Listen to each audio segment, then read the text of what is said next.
engine running. Liftoff. We have a liftoff. The Republicans have officially caved. I told you, Scott Slade was drilling me on this morning at 8:15. Are you sure? Are you really sure? Is it really going to happen on and on? Yes, they're going to cave. They caved. They completely caved. My goodness. The phone number here, 404-872-0750, 1-800-WSB-TALK. Thank you for joining me this evening. The Republicans have caved. Mitch McConnell said they're no longer doing health care reform. They can't get the votes. They're walking away from it. They're done. Obamacare, law of the land. All those Republicans who told you they were going to repeal Obamacare, they failed to do. They didn't fail. They lied. They lied to you. There you have it. And, you know, let's be serious here for the people giving Rand Paul a hard time for supporting one bill that was actually did less than this one and now saying he can't support this one. Rand Paul, if he had come out for this, someone else would have come out against it. This was all the three-card money. You're looking over at Rand Paul saying, why aren't you doing it? Well, he's just buying cover for a different Republican to not take the heat.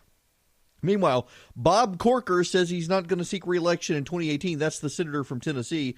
Corker is, well, he's a squish. Good riddance. I supported the guy back in the day, and he turned out to be a real jerk. And so good riddance, and maybe we can improve the seat with a conservative. Look what's happening in Alabama. Roy Moore, Judge Moore, is going to the Senate. Today is the primary for the Senate seat in Alabama. The Democrats really don't have a chance in Alabama. The Republicans are going to go all in. Donald Trump is going to come down and campaign for Roy Moore. He said so. In fact, Roy Moore has turned it into a commercial. On stage at the Luther Strange event, Donald Trump said, I don't know, maybe I got the wrong guy. If the other guy wins, I'm going to come down here and campaign like hell for him. And Roy Moore's running that in a commercial. Don't you guys worry. You know what was so funny is that at the Luther Strange rally, it was mostly Roy Moore supporters there who were showing up. Our reporters were recognizing people. They were there to see the president. They couldn't care less about Luther Strange. They're not supporting him. They're supporting Roy Moore. And the president is, too, behind the scenes. That's the thing. And make no mistake about it. This is all about Mitch McConnell. All of this is about Mitch McConnell. Conservatives rallied in 2010 and sent conservatives to the Senate. Remember, Mitch McConnell had the National Republican Senatorial Committee back Charlie Crist against Marco Rubio. Mitch McConnell backed Carly Fiorina in California and tried to beat Ken Buck in Colorado. He couldn't beat Ken Buck in Colorado, so he yanked all their money out of Colorado. And Ken Buck lost by 1.5 points to the Democrats in 2010. Ken Buck in Colorado, now a congressman, Ken Buck won independent voters in Colorado and lost. Y'all, this is all about beating Mitch McConnell. The beatings will continue in Republican primaries until morale improves, and morale will not improve until Mitch McConnell is no longer the Senate Majority Leader. Republicans in the Senate have hell to pay because of Mitch McConnell. And caving on Obamacare is just going to fire up conservatives against McConnell and Senate Republican leaders who promised to rip out Obamacare root and branch, and now they're surrendering. They're caving on it. My goodness. Okay, before we pivot to, I really think the way the left is suddenly bending the knee to Donald Trump, we need to call him Donald Stormborn, breaker of chains, father of dragons. I mean, the left is bending the knee to Donald Trump. They think they're protesting Donald Trump, but they're bending the knee to Trump. I really don't see how Donald Trump loses this. Jeff Sessions giving a speech at Georgetown today, university professors organized a protest to bend the knee. Exactly what a king would want is for others to bend the knee in front of them. I mean, this makes them look, if it's a protest, turn your back. See, Colin Kaepernick's not a bright guy. Bending the knee, he should have recognized how long-term that would be seen. He could have turned his back on the flag, but no. He didn't want to turn his back on the flag and say it's turned back on us. No, he bent the knee. I mean, Game of Thrones is the most popular TV show in the world. People get what bending the knee means, and the left is bending the knee to Donald Trump. Oh, and now, of course, they've moved the goals. If you don't bend your knee, you're racist. Yes, that was the charge leveled at me earlier today. Can I just point something out about these football players bending the knee? They have fame. They're all millionaires. They have names. They have street credibility. But bending the knee did not stop any young black man from getting shot in Chicago today. Bending the knee did not get the homeless vet into a home today. Bending the knee did not elevate anyone out of poverty today. What it did is it has divided America. It has divided people. It has divided groups of people. It has brought politics in where it didn't belong. The X-Files, the actors of the X-Files, they on social media today posted a picture of them bending the knee. I don't want my politics in my TV shows. I watch TV shows explicitly to keep the politics out of it. They want to bend the knee. They could have all gotten together. In the NFL, they have lines of communication where they can reach out to one another. Get Colin Kaepernick. Get some of the other guys together. Fly to Chicago. March through the streets of South Chicago. Demand an end to gang violence. Demand a cessation of the gangs. Demand that young men stop killing young men.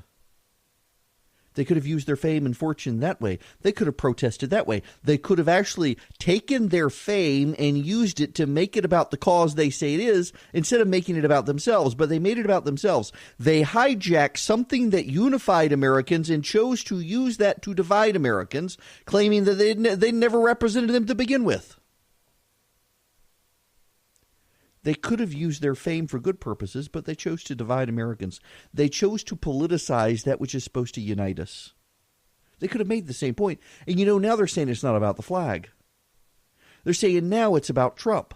But that's revisionist nonsense. Colin Kaepernick himself is the one who said he was taking a knee during the national anthem because he refused to show respect to a flag under which young black men were being killed by police and whatnot.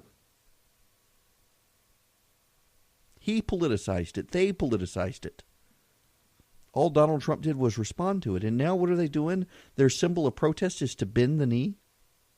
Oh, and of course, there is spin from the left. The left is out today saying, this bending the knee is legitimate freedom of speech protest. But a Christian baker not wanting to use his artistic talent to bake a cake for a wedding, that's not artistic speech. That's nothing. That's bigotry. Don't tie the two together. And honestly, I don't know anyone who was making the case tying them together, but the left is out preemptively saying, no. They're bigots for not wanting to use their artistic talents to support a wedding, but these guys, they're actually engaged in free speech. It really is just ridiculous. And, they're excited now today because NFL ratings were up on Monday. They were down on Sunday when the protest started, but they were up on Monday by 3%. Why were they up by 3% on Monday? The answer is Dallas. Because the Dallas Cowboys are a hugely popular team with broad national appeal, and they were playing on Monday night, and there was a big national PR push to watch the Cowboys, and one of the things that they were watching the Cowboys for is because the Cowboys owner had come out this weekend and said they would not be disrespecting the flag, so people tuned in Monday, and they did not. They bent the knee, but they did so before the national anthem. The crowd still booed them. But the left is all giddy. Oh, look, it's working.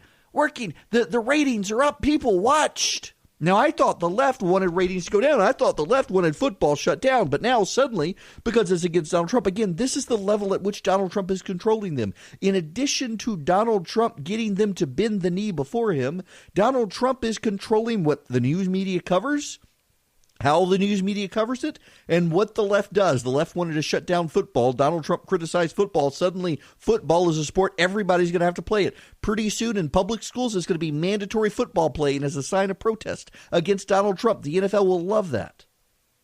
But the Dallas Cowboys said, look, we're not going to protest the flag. So people tuned in on Monday night. And they didn't protest the flag. They still bent the knee, but they didn't protest. They didn't do it in the national anthem. People appreciated that. And the leftists thinking, oh, ratings are up. People are tuning in. The protests are working. No. These people, this is what happens when hate rots your brain.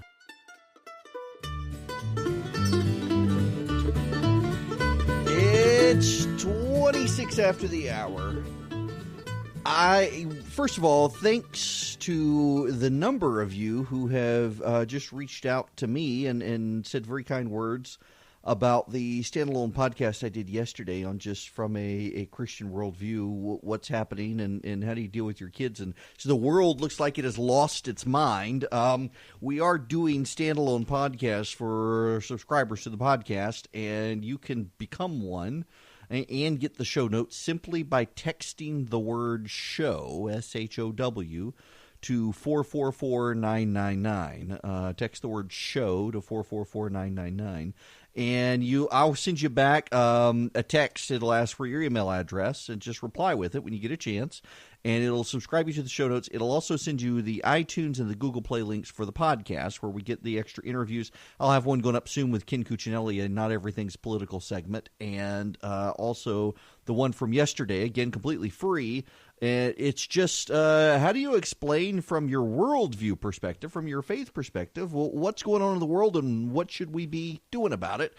Particularly if you got kids, what do you do about it? There's also the one from last week you'll find on should your kid be using Snapchat? And if your kid's on the verge of or already has a cell phone, how do you regulate their cell phone usage and their access to the internet? That is a big one in our household, I got to tell you.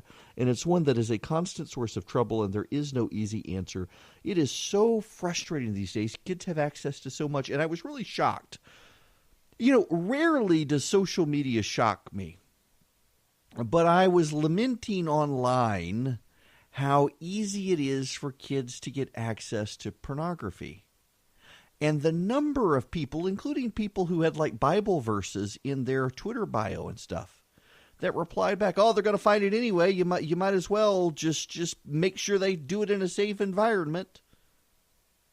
I'm going to go give my kid heroin because they might do it anyway, just so I can make sure they do it in a safe environment. I don't think so.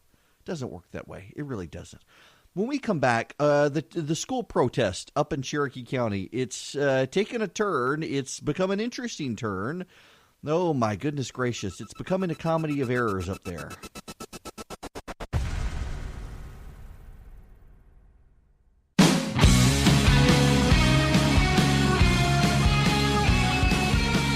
It is 40 after the hour. Erick Erickson here.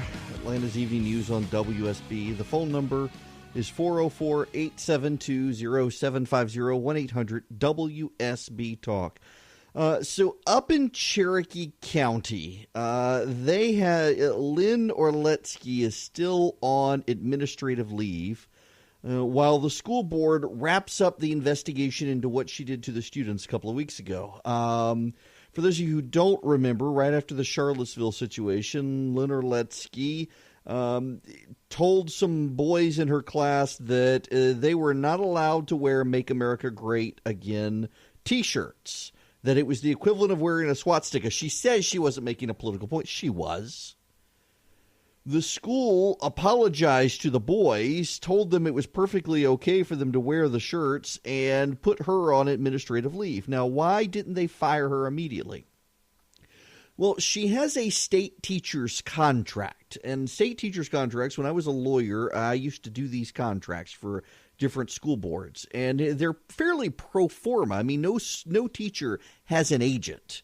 They all have a fairly uniform language, but one of the things that these school contracts require is that there be a review, an administrative due process review for a teacher before you terminate that teacher. There's no firing immediately on the spot. The only grounds for firing immediately on the spot is a physical assault of a student. So the school system put her on administrative leave. The investigation has taken more time than they wanted because Cherokee County was gone all of last week. They were on fall break, and that delayed everything. And they should be wrapping up, my understanding is, this week, their review process. But they can't rush these things because there's well-settled legal precedent that if the school board rushes to get to what is a foregone conclusion, well, then they open themselves up to litigation by the teacher if the teacher's fired, and they pay the teacher money. Or if they don't do the investigation at all, if they don't do the due process investigation at all, the teacher has a lawsuit, a breach of contract lawsuit. And they pay. So they've got to dot every I and cross every T, or they're going to be legally liable to the teacher who caused the problem. And the Cherokee County school system, I think, very commendable. A conservative area with a lot of Trump supporters, including on the school board, responded very quickly, apologized to the kids, suspended the teacher, started the review process to get her out of there.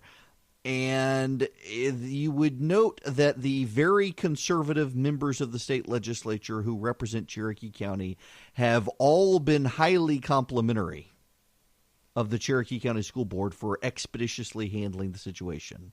So, although all of the members of the legislature who represent Cherokee County and have kids in the Cherokee County schools have been exceedingly complimentary of how the Cherokee County School Board has handled the situation, Michael Williams, who doesn't represent Cherokee County and doesn't have kids in Cherokee County schools and didn't even know that the school in question was on fall break last week when he was demanding an immediate special hearing by the school board, he decided he's going to have a protest at River Ridge High School where the teacher previously worked. The problem is that River Ridge High School in Cherokee County doesn't have anywhere around it to protest. It's on a main highway. So if you protest, you're going to be in the street getting run over, or you're going to be on school property, and you can't protest on school property. There's actually a Supreme Court case on that. The safety of students trumps protests on school property. So the school system sent him a letter and said, you can't protest here. And, oh, by the way, the date you wanted your protest, we were on fall break. He subsequently rescheduled it to demand that they immediately fire the teacher. I had him on the show on Friday. You can go back and listen to it. And it's very clear to me he's running for governor and trying to gain some traction with Trump supporters as the Trump candidate and the First Amendment candidate. And so he's willing to say that this is an affront to First Amendment. Now, they apologized to the kids and they suspended the teacher, put her on administrative leave while they do all the investigation to get rid of her. So I'm not sure where the First Amendment violation comes in other than the teacher did it and she's been put on administrative leave because of it. They did everything that they could do in this sort of situation, but that doesn't help someone run for political office. So we got to have a protest to fire the teacher over in Cherokee County. And it's kind of like what Antifa does. And I know, Michael, he was upset with me for making this, but look at what happened with Georgia Tech with the student that got shot by campus police. They had a vigil on Monday night, and a group of outsiders showed up and took it over, and the protest turned violent. They hijacked a vigil. And it was a group of outsiders seeking attention for themselves, not for what happened. They didn't belong there. They didn't go to school there. They didn't have anybody who went to school there, but yet they wanted the media attention, so they came in and disrupted. And that's what's happening here is he doesn't have kids in the school district. He doesn't represent the school district. He doesn't represent the county, but he is running for governor, so he and a group of supporters are going to go over and try to stand on school property, which is against the law, to do a protest. For what? To have a teacher fired. And if the school system fires her before having the due process hearing, they then pay her money. This isn't a matter of whether or not they're going to fire her. My suspicion is, given what she did, she's going to get fired. But they have to go through a process to fire her under the law and the contract, or it's a breach of contract. And if it's a breach of contract, which it would be, she gets paid money. So why do it? Well, the only thing I can come up with is you're trying. Michael, remember, he did the press conference where he was going to expose all the bad deeds that Casey Cagle had done and then didn't at the press conference. I was embarrassed for him. And now he's doing the protest over there, trying to grasp something. See, his strategy is to be the Trump candidate. Michael was the first guy in Georgia to endorse Donald Trump for president. He's the first elected official. And so he's trying to remind people of that by doing these sorts of things, standing for the First Amendment. But the problem is there's not a First Amendment issue here. There's a liability issue now for the school system. The question is, those of you in Cherokee County, do you want to pay money to a teacher who threw kids out of class for wearing Donald Trump-friendly T-shirts? I assume your answer is no. And if your answer is no, well, then you got to let the school system go through the process in which to fire her, or she sues them for breach of contract, and she wins.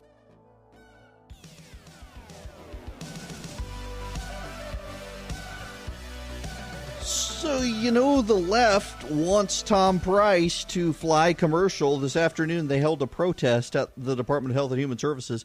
It turned violent. They tried to storm the building. The building had to go on lockdown. But, hey, let's put Tom Price out there in public. Why don't we? Good grief, these people. I got to tell you the most surreal part of my life right now. So the book comes out a week from today. Before You Wake comes out. If you want to pre-order it, you can text WAKE to 444-999. The surreal part of it is the list of people who have asked for advance copies. I have right now one actual factual king of a country wants a copy of my book. 2 presidents, 2 vice presidents, 2 Academy Award-winning actors, 4 members of the Senate, 4 members of the House. It is the most surreal thing to be shipping books off to these people. The home addresses, except for the king, his is going to an ambassador who's going to forward it. It's a surreal thing. You too can read a book that a king reads. It comes out a week from today. I am ready for it to be out there.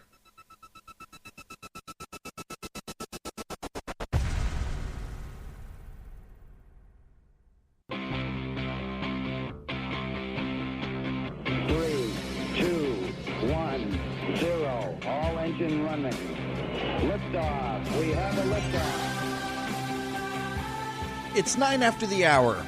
I'm Erick Erickson. This is WSB. The phone number, 404-872-0750, 1-800-WSB Talk. I was going to move off in a different direction and cover the college basketball assistant coaches and Adidas marketer who have been arrested by the FBI. We'll get to that. But this just came across my desk. Will and Grace star Deborah Messing regrets appearing for an interview on the debut of NBC's Megyn Kelly Today. Responding Tuesday to an Instagram comment taking issue with her and the cast's appearance on the former Fox News host's new show, calling it a fail, Messing wrote, "Honestly, I didn't know it was MK until this morning. The itinerary just said Today Show appearance, regret going on, dismayed by her comments." Now, the comment was, is Megyn Kelly having an interaction with a Will and Grace superfan? And she joked with him, and it was a moment of levity, if you saw the show. She says, "Is it true you became a lawyer and you became gay because of Will?" And everybody laughed. It was a lighthearted moment. But Deborah Messing now is having to apologize for appearing on the show. In the same way, Al Villanova having to apologize for standing for the flag at the Steelers game. This is something happening in this country. It's on the left, but it's happening among people on the right as well, that there can be no escape from your bad behavior. You're not allowed to escape from it. You have to own it. You're allowed no reprieve, and it must define you. You're not allowed to define yourself. That one bad thing you did that everybody knows about is what defines you. You're not allowed to escape from it. It is required to hold you down. No one is allowed to show you grace. And the left in particular has this habit of, unless you fully come on board their ways, they hold you in utter contempt. You're not allowed to disagree. And this is a breakdown in community. And Hollywood is most bad about this Because Hollywood has built a Potemkin village community where they all are very fake smiles, very fake boob jobs, very fake cars, very fake toupees, and everything is fake about Hollywood. And everybody has to conform, and everybody says the same thing and thinks the same thing and watches the same thing and gives money to the same causes and all of that. And no one behind the scenes really believes it, but there is an air of fakeness about it, and you're not allowed to be authentic. The fakeness is your authenticity in these times. It is absolutely silly. And yet here it is. Whether it's Al Villanova weathering the storm on the angry left, having to walk it all back and apologize to take the heat off himself for doing the right thing, or Deborah Messing for daring to go on Megyn Kelly's show. She was at Fox. She is not allowed to be redeemed.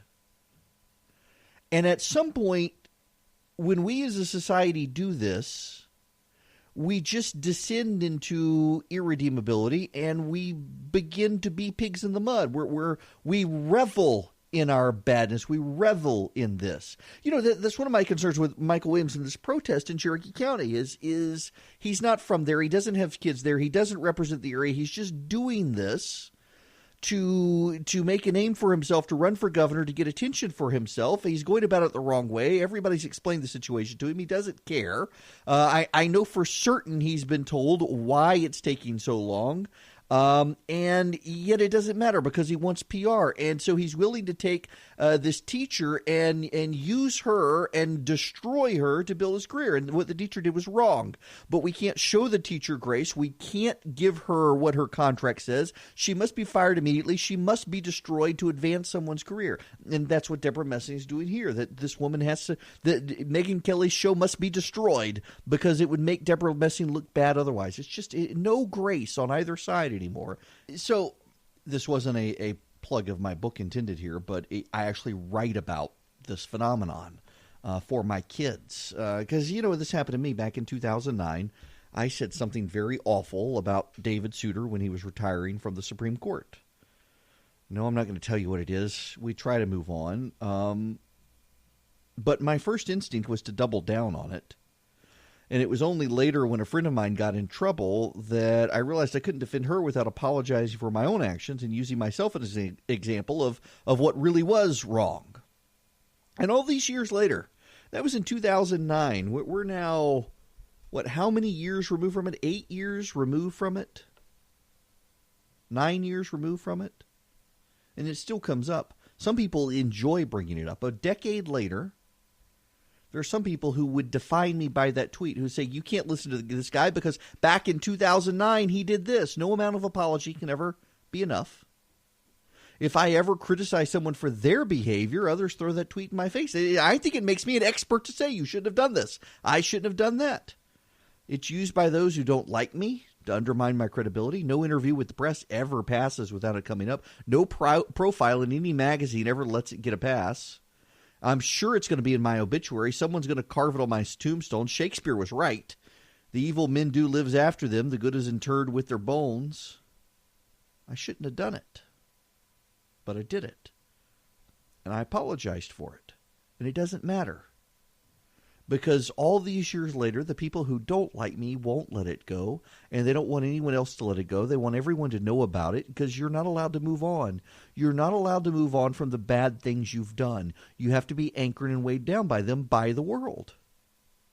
And this is a dangerous situation in the world today that we're seeing because people are going to start just embracing it and be that way. If I can't get a reprieve from this, I'm just going to continue to behave like this.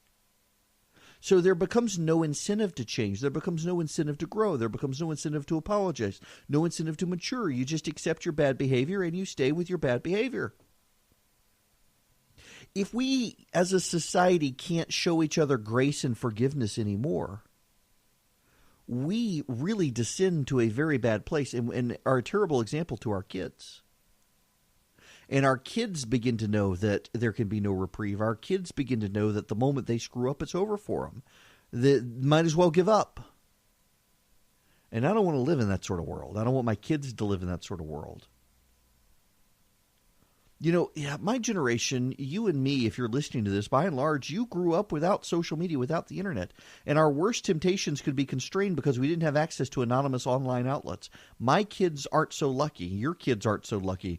They're not going to be able to escape from anything they do. The internet's forever. There's going to be those who refuse to let them get away with it. That's one reason I think it's very, very important that you restrict your kids' use of social media. Until they're out of the house, as long as they're living with you, you should restrict it, because the temptation to join the herd and do bad things and be awful is always there on social media, particularly with the allure of an anonymity. But anonymity is not going to last. People are going to find you out. I didn't mean to start this hour going off of this Deborah Messing thing, but it has been bothering me for a while, and this is another example of it. That Megyn Kelly must be treated like a social pariah indefinitely because she was on Fox. And the only way for her to change is for her to give up everything she believes in and sell out to the left. And then they will be okay with her, but they'll still keep her at arm's length for a while. But unless you're willing to sell out and give up all of your values, you're not allowed to have different values. You must conform to the world. And it is a terrible place for us to go as a society, and yet we're headed there. We are. Now, I might as well tell you, I do write about all this in the book. There's an entire chapter on this in my book. If you want to pre-order it, text WAKE, W-A-K-E, to 444-999. Whether you do or you don't, though, just consider this. You need to show grace. You need to be forgiving. You need to be willing to let things go, because otherwise you're teaching your kids a terrible, terrible, terrible lesson. And they're going to remember it. And the moment they do something bad, something that makes it to the internet, they're just going to give up and say, why bother improving? You should always want them to improve.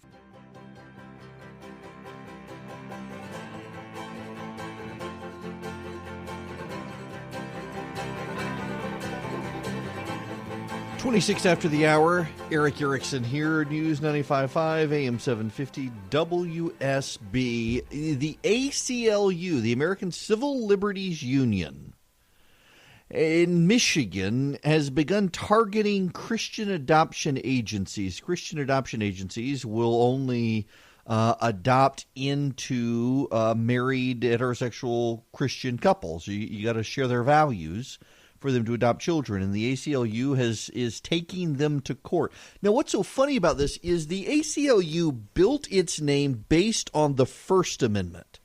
The freedom of speech, freedom from government-imposed religion, freedom to exercise your religion, freedom of assembly. And the ACLU has essentially in the last 2 or 3 years decided that gay rights is more important than the First Amendment. And as a result, the ACLU has essentially suspended its original mission, the aggressive defense of the First Amendment, in favor of advancing the gay rights agenda. And one of the bits of the gay rights agenda is to shut down Christian adoption agencies unless they abandon their biblical worldview on marriage. And so in Michigan, they are being systematically targeted and sued, taken to court to shut down those adoption agencies. You would think that everyone would be okay with a Christian adoption agency working to find a loving home for a child. And by the way, so you liberals who are listening understand, most Christian adoption agencies, they won't place a child into the home of a couple if one of them or both of them have been previously divorced. The reason being is because there's a 70% chance of a second divorce, and they don't want anything to do with destabilizing a child in that situation. So you got to be a newly married or stably married Christian household for most Christian adoption agencies, not just in Michigan, but around the nation, including here in Georgia. And yet they're being exterminated, if possible, through the legal system. And it's going to happen here in Georgia. Our Georgia Republican leaders are supporting the ACLU effort. Our Georgia Republican leaders, to get Amazon.com, want to prevent Christian adoption agencies from being able to take kids in state care and place them in loving homes.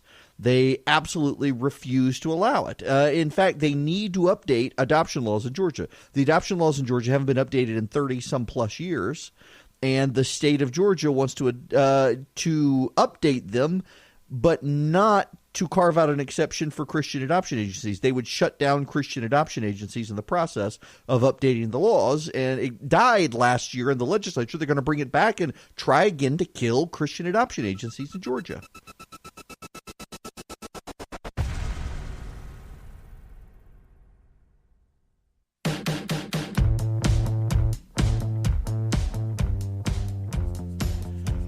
After the hour, I'm Erick Erickson. The phone number, 404-872-0750, 1-800-WSB-TALK. The Republicans, having given up on Obamacare, they're going allegedly to go to tax reform. Allegedly, I say, because there's no guarantee being unable to pass Obamacare whether or not they will be able to pass anything else. By the way, did you hear the Lindsey Graham press conference? Why, it's been set to music for us. To the leader, thank you. It's complicated. It's difficult politics. Instead of quitting, you allowed us to move forward. And oh my God, how far we've come in such a short period of time. To President Trump, thank you for engaging. To Vice President Pence, thank you. You have moved mountains. Governor Pence has shown us that with flexibility, governors with the right attitude can improve quality. It's called Healthy Indiana. The leadership team has done everything we've asked them. Thank you. We're coming back to this after taxes. We're going to have time to explain our concept. We'll have a better process, and we're going to take this show on the road. I've been up here 20 years. I've never enjoyed anything more. Thank you. I believe this is the most important thing I can ever do for the country working with my colleagues. Is not to just repeal Obamacare, but to replace it with a system closer to where you live, controlled by people you can vote for. To my Republican colleagues, thank you. We're going to get there. We're going to fulfill our promise to repeal and replace Obamacare. To the American people, thank you. We're going to improve health care for you, because at the end of the day, that's the only promise that matters. Oh, I started to tear up a little bit. But they think they can get tax reform. Now, maybe they can, and honestly, we as a nation need tax reform. And we're probably not going to get it as low as we want to go. Honestly, if I would give everybody a flat tax of 15%, maybe 10. 10's good enough for God. It should be good enough for the government. Nonetheless, they are going to lower the tax rate on corporations to 20%, I believe is what it's going to be, 18 to 20%. And the reason is because we are losing a competitive edge internationally over our corporate tax rate. Now, major corporations, they don't pay taxes anyway, but smaller businesses do, and those are failing to incorporate. Fewer businesses have incorporated in this country in the last 5 years than in any 5-year period since its inception. Think about that. New business creation is being stifled by bureaucracy and by taxes. We need reform. We need a simpler process. Look, we got to have tax reform in this country. One of the things that they're not going to do is they're not going to lower the small business rate to the same as the corporate rate. The reason they're not going to do that for pass-through taxation, I assume most of you know this, but just for the sake of those who don't, there is a corporate tax rate in this country and there is an individual tax rate. And small businesses are allowed to be taxed at the individual tax rate. And what that means is that they take their business taxes and they file it on their 1040 individual tax return. And the reason that Congress isn't going to lower that rate to the same rate that they want to lower the corporate tax to is because they kind of do different things. Corporations tend to employ overwhelmingly more people than small businesses. They tend to account for things not on a cash basis, but on an accrual basis. And they have other reasons that they want to not put small businesses that low. Really what it boils down to is they think they'll be giving up money, in some cases, individuals incorporating themselves as small businesses, that this is a disincentive for people to try to game the system in that way by not lowering it as far. But there will be a lowering. The people who won't benefit, and I think this is what they're doing to try to get some Democrats on board, is the rich. If you make over, I think, $1 million a year, you will see no benefit to tax reform. If you make less than $1 million a year, you will. If you're a corporation or small business, you will. One of the things that they want to do is encourage corporations like Apple to repatriate money that is presently offshore. Apple has several $billion that it is keeping in offshore bank accounts using the interest to fund its business. Apple can't bring that money back to the United States because if it does, it's going to get taxed at a ridiculously high rate, higher than any other country in the West. No European country or Asian country with a capitalist system has a corporate tax rate as high as the United States. So Apple has parked its money in a bank account in Dublin, Ireland, and refuses to bring it into the United States, and has said repeatedly it would love to repatriate that money, but it can't until the tax rate is lowered. If the tax rate is lowered, the billions of dollars would flood in, Apple saying it would gladly pay taxes on it, and then use that money to reinvest in American jobs and infrastructure. But the American tax system is not competitive for Apple or any other business. So this needs to happen. The tax code needs to be simplified. It hasn't been fixed since 1986. They've been bits and pieces that they've changed on it, but they haven't done a comprehensive tax reform. Now, in principle, I'm opposed to comprehensive legislation. But with the tax reform, you got to do all the rates at one time. Otherwise, you have too many people game the system. It sounds like, from what I've been told thus far, this is worthwhile doing, and hopefully we'll be able to get some good explanation of it from the Republican leaders, and maybe, just maybe, they'll get some Democratic buy-in.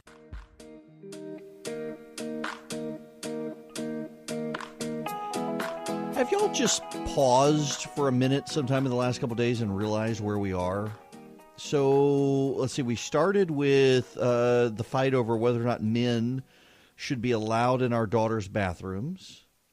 That morphed into whether or not boys and girls should be able to go into each other's bathrooms at schools. That has morphed into whether or not we should tear down Confederate monuments. That has morphed into whether or not we should support NFL players taking the knee, or is it racism if you don't, or what? It's just a constant fight, a constant culture war. And we now know that the Russians have been spending money to exploit the divisions in this country and keep us fighting with each other. Meanwhile, China is expanding, Russia is expanding, North Korea is getting nukes, Iran is in its quest to get nukes, ISIS is in the shadows, growing again while we've been distracted. All of these things happen, and what the hell is going on?